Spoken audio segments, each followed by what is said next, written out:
My goodness. Hi, I'm Olivia. I play the fortune teller and one of Jasmine's friends, and I'm in the ensemble. Hello. I am Zack Bencal, and I play Babkack. Yeah. Hey everybody, I'm Cornelius Davis. I'm in the ensemble as well. Hi, I'm Michelle West, and I was in the female ensemble.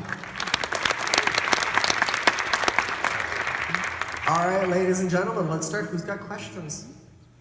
Yes, ma'am. I just want to know where you guys are from. Because I know that when you have the national tours, you have people that are like from like everywhere. What city you're from and like what got you? Okay, yeah, I'm from Jacksonville, Florida. I went to performing arts middle and high school, so I've always been in the music world. Then went to school in New York and based in New York, and now we're here. I grew up in southern New Hampshire, like 45 minutes north of Boston, and I've been doing theater and singing since I was little. I did my first show when I was like 6 or 7. I come from a very musical family, so music was a big thing. I went to college in Connecticut at the University of Hartford and graduated in 2013 with a BFA in musical theater, moved right to New York, and so based in New York, but from New Hampshire. Yeah. And I'm from Miami, Florida. I started doing theater seriously in high school. I did it a lot. Community theater, spent my summers in upstate New York at a performing arts campus called Frenchwoods. Went to school for it, moved to New York, did the regional scene around the country for a bit, decided I wanted to do an opportunity like this, and then stayed put in New York, and here I am a year and a half later on this tour that I'm loving it. I'm from Philadelphia, PA. I grew up in Delaware. I went to dance school when I was young, 2 o'clock, 2 o'clock, what? It's late. 2 o'clock. I started dance school when I was 2. I danced with Philadelphia Dance Company in Philadelphia. And then I went along to Delaware, started dancing in dance competitions. I did my first musical when I was in high school, and that's when I caught the musical theater bug, but I wanted to go to school and continue my dance training. So I graduated from Temple University, where I have my BFA in dance performance, and then I switched dance gears. I was studying modern African and ballet dance there, and I completely switched gears to musical theater. And after 3 months of auditioning, I got my first gig, and I've been performing ever since.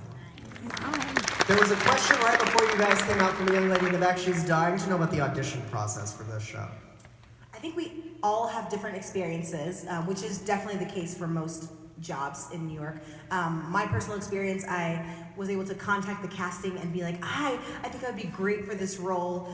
May I come in and audition? And they said yes, which never happened, so that was awesome. And then was able to audition and be in the pool of people, and here we are. I actually auditioned for a different show, and I did not get that show, but it was the same casting same casting team who did this. So I was all sad and depressed, but then I got a call to come in for Aladdin without even having to originally audition. And then I had 6 rounds of callbacks that basically lasted like about a month, and it was smaller and smaller groups. And then the final audition day, there was about 30 members of the Disney creative team in a room, and all the guys that were up for Babkack, Omar, and Kasim were there together. And they brought us all into the room together, and we all did the scene before High Adventure. And it was everybody watching each other with all the members of the Disney creative team watching us, and we were watching our competition and all these things. But at that level, everybody's pretty supportive, which is awesome because everyone's like, well, if you don't get it, and I don't get it, I hope you get it. Somebody awesome should get it. So it was a crazy month-long process, but yeah, it was nuts. Yeah, and I am actually the first replacement on this tour. So I auditioned for the tour. When the tour first went out, I auditioned, maybe that was like a year ago, for a different track. It was a much dance-heavier track. And I didn't get very far at all. And then a spot opened up here. I was actually auditioning for the creative team for another show as well, and they brought me in for this. There was about a room, I want to say 30 people who all looked exactly like me, similar height, and they had us all sing, they had us all read, they had us all dance, then they asked us what our heights were, and 4 days later I was on a plane and I was here to start rehearsals. My audition process was short and sweet. I did the out of town run of a show on Broadway called The Prom. I did that out of town run in Atlanta, and Casey Nicolau, who worked on that show, also was the director choreographer of the show.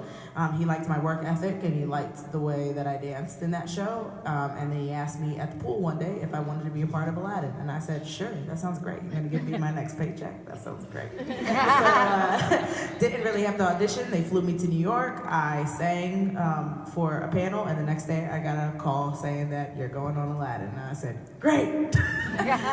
So that's a testament to whatever your current show is, and the thing that you're doing now is your audition for your next gig. You want to be in that position where you don't have to audition anymore. You can just have the creative team really like you and just bring you on for the next thing if you're right for it. So it's been a blessing. Yes, sir, right there. Are your contracts yearly or, for the tour of the USA or whatever? Yeah, the principals run on a year-to-year basis. So each year there's a renewal situation, like you can kind of change, details of your contract, I guess. But the ensemble we're signed on, we just have to give them 4 weeks notice, but we are open-ended. So we can stay as long as we're good and on our best behavior. Yeah. Yes, sir. What advice can you give to young people who want to do what you do and they love it? I would say just in whatever capacity you can, just keep practicing your art and keep having that, instilling that belief in yourself. Because I think in this business, you're gonna hear so many no's, and you're gonna, a lot of times, be practicing your art when no one's listening, and then that one time when someone is listening, you want to be ready for that opportunity. So you constantly want to be practicing, perfecting your craft, but you also want to always instill in yourself this can happen.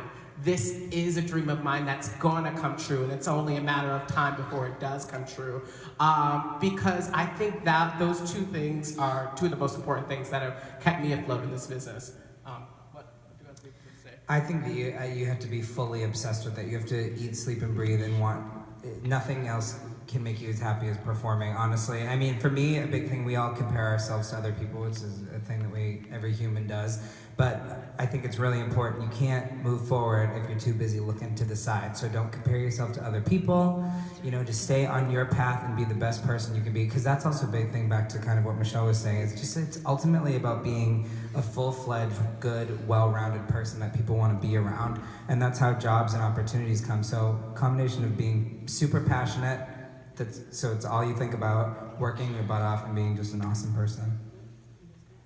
Yes, all the way down there on the side. For a lot of the dance numbers, I noticed that the costumes were pretty wide or just kind of elaborate and delicate, beautiful. How much time are you allowed for dress rehearsals? Because I'm assuming it changes kind of like the spacing and stuff like that. Sure. So everything that you see on stage is actually tracked. So nobody moves throughout a track. Everybody's track is their track when we move to the different cities, and that's kind of what these numbers are for on the front of the stage. So as far as costumes are concerned, when we come into a city, it's usually we have 2 days to do a full come in, a dress rehearsal before, and then we do a show that night. So they'll load in the show. We teach the dressers, and we have a dress rehearsal before the first performance. And that dress rehearsal is basically teaching the dressers, who are our local dressers here, have been amazing. The local dressers will learn how to do our costume changes. And it's a little crazy because our costume changes are very quick, as you see on the stage. I actually have one of the fastest quick changes in the show. My quick change, I can do it in, it's 12 seconds for me to get it, but I can do it in 7. Yes, it's awesome.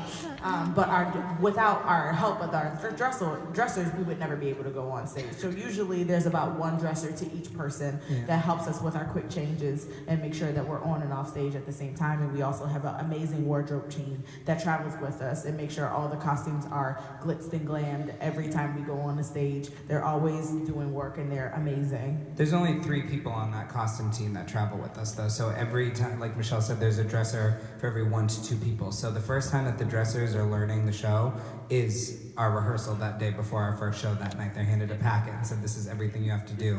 And so for the really crazy quick changes, like Prince Ali, there's over 100 quick changes in 1 minute. And so those dressers are learning it for the first time that day. So it is totally insane. Fun fact, there's over 4,700 Swarovski crystals on each pair of pants that the guys wear at the end of Friend Like Me. That's amazing. Yes, ma'am, right there.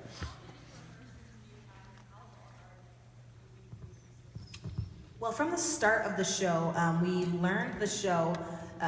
We had about a 2-month rehearsal process, but we learned the first act in a week, and then we learned the second act in a week. And then we had about a month to fine-tune it and then get the technical aspects aligned with what we knew, which it became a whole new show when we finally added the costumes and added all the rest of it, because we're slipping and sliding and the shoes are crazy and we're like, I feel crazy.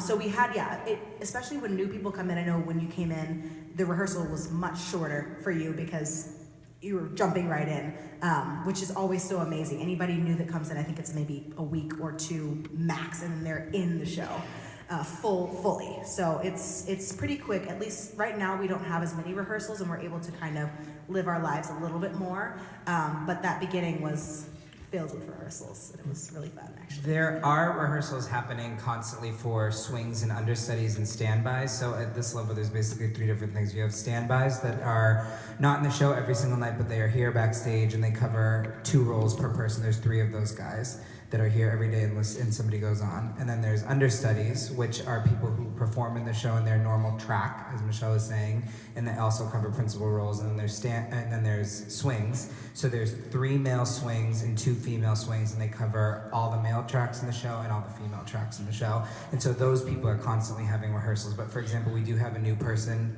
new to the cast, and we have what's called a put-in tomorrow. So basically, he's now learned his normal ensemble track, and he actually understudies my role. So he'll have a rehearsal tomorrow where everybody else will be around except me. And he's gonna do my track for the first time with like a piano and drums, but on here on the stage. So there are constantly rehearsals happening. And sometimes we have members of the creative team come in. For example, we have the music supervisor who's been with us this week, and so we had a couple rehearsals and here and there. So things do pop up, but it's not every day for the whole company. Yes, sir. When you do the first full dress rehearsal on your first day in a city, what's it like? Is there any audience at all? And do you do a full give it your all for the performance, or do you hold something back for the actual show? I would say, well, just quick, the biggest thing that changes from theater to theater is the acoustics and the sound of the theater. So it's the first time that we're singing with the orchestra for that specific city. So for the sound department and the orchestra, we have to vocally do it 100%.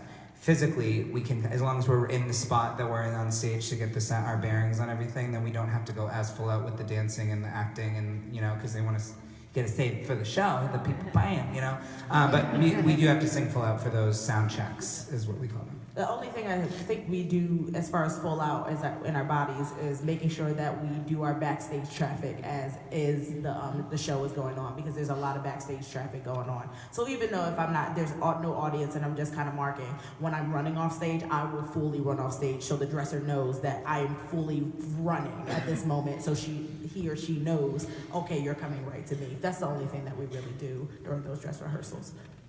All right, we have time for one more, and I think it'll be you. So I couldn't help but notice the Wakanda line. I don't imagine that this was in the original language. So I'm wondering, is there a process for, like you mentioned in production, did they have to approve that type of line? What type of process is there to get something like that in? Absolutely. I mean, that line was added in LA because Black Panther had just came out, and they thought that it would be extremely hilarious to add that line. And ever since we did it in LA, it has been gold. In the script, he says Cleveland. I'm from Cleveland. But then Black Panther was so awesome that obviously. Yeah, and I feel like the genie is one of the only roles that has a little bit more flexibility. Everyone else is pretty locked in. Yeah. But the genie, and they've said that the genie can be, universal and really take from what's happening. And so it's definitely more flexible. Our genie actually that we have right now is on Broadway currently and has come to be with our tour for about 5 months, and he changes things every night. And so like I think that once you learn the realm, then you can just kind of play in it, and he definitely loves to play. Like every time he comes out of the elevator for his first entrance, sometimes he says, "I'm a genie in a bottle," and then he's been literally backstage before Act 2 today. We were all talking about new genie references that he can make new every night. So he changes that up, which is fun. Yeah. He's great. All right, guys, thanks. Have a round of applause for these folks. Thank you for having us. Thank you.